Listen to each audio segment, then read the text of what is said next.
Welcome to Sports Night. I'm Nathan Ford.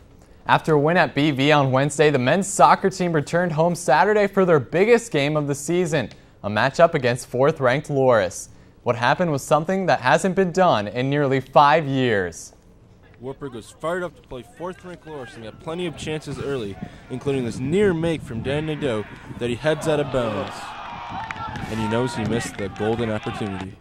The Dewhawks narrowly missed breaking the tie as this shot nails off the crossbar and the game remains scoreless.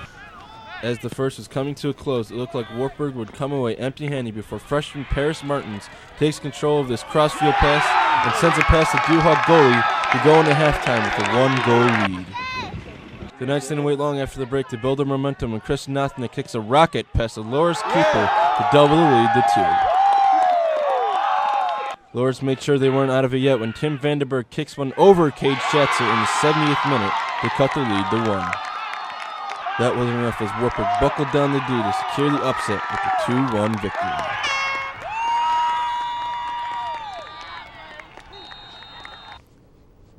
Wartburg is now 9-2-2 on the season. Soccer headers are some of the most difficult and painful plays in sports, so naturally we sent one of our own to try it out in a new installment of They Can We? Hello, I'm Justin Zacconi. I'm here with Dan Nadeau from the Wartburg soccer team, and he's going to teach me how to properly hit a header. Dan, what's the best way? What's the best technique to hit a header with? Usually I'm an attacking player, so I'm trying to score goals when I have the ball. So if I can, I want to get up as high as I possibly can and get over the ball to head it down. But as an attacking player, I want to be heading it down always to goal. All right, let's try some drills out.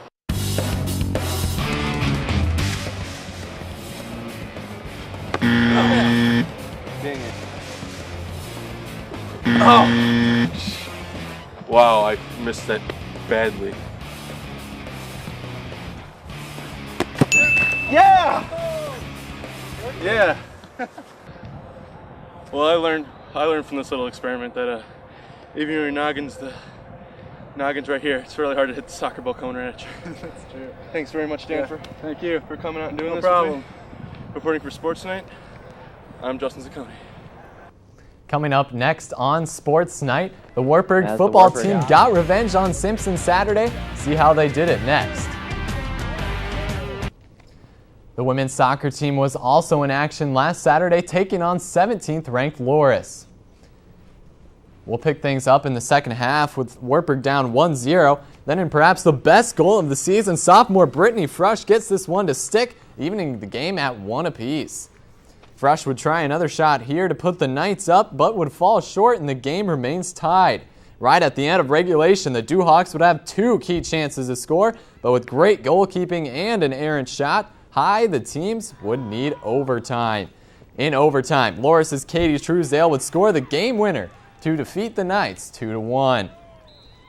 Wartburg falls to 5-6-1 on the season.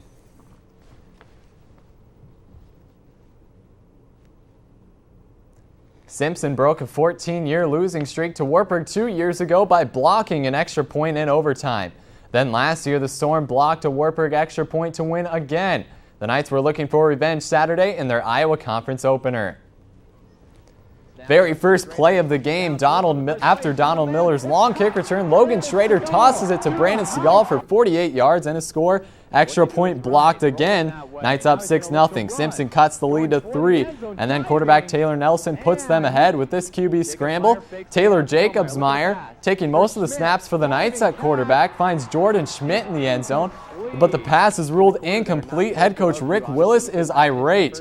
Wartburg comes right back though. Jacobsmeyer throws to Miller in the same spot. He hangs on to give the Knights a 13-10 lead at halftime. Wartburg up 20-10 in the third, and Simpson's Jordan Beam keeps it close, taking it 40 yards to the house, cuts the Wartburg lead at 20-17.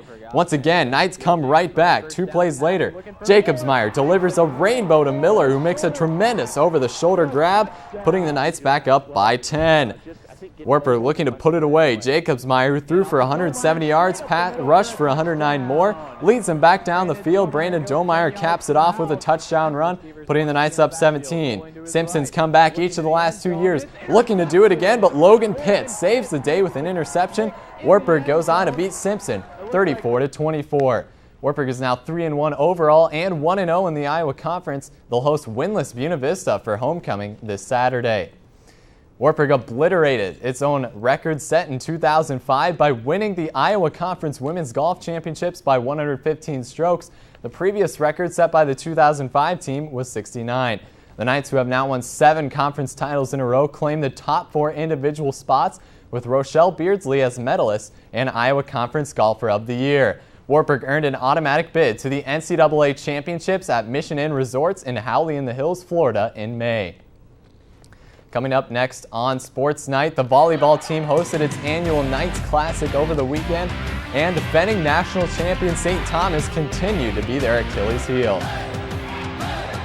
After another sweep in Iowa Conference play Wednesday against Simpson, the volleyball team started its annual Knights Classic Friday, taking on St. Olaf in the first match before playing defending national champion St. Thomas in the nightcap. There were some excited fans out for this one. Maddie Forsyth drills the ball over the net early to give the Knights a lead in the first set, and she was just getting started. Wartburg sealed the first set when Bailey Wilson's spike hits an Ole blocker, goes out of bounds for the win. The Knights followed Forsyth's lead as this Ole defender can only get a hand on her spike. Second set won easily 25-13. The Knights dominated the rest of the match here. Ramey Seek floats the ball in the middle of 3 St. Olaf players to get the point. And Wartburg goes on to sweep St. Olaf. Maddie Forsyth set a career high with 17 game. The Knights went on to lose to third-ranked St. Thomas 3-0. And then the next day at the Knights Classic, they lost to Elmhurst but beat Concordia Moorhead. That's it for this edition of Sports Night. Check out wartburgcircuit.org for more sports.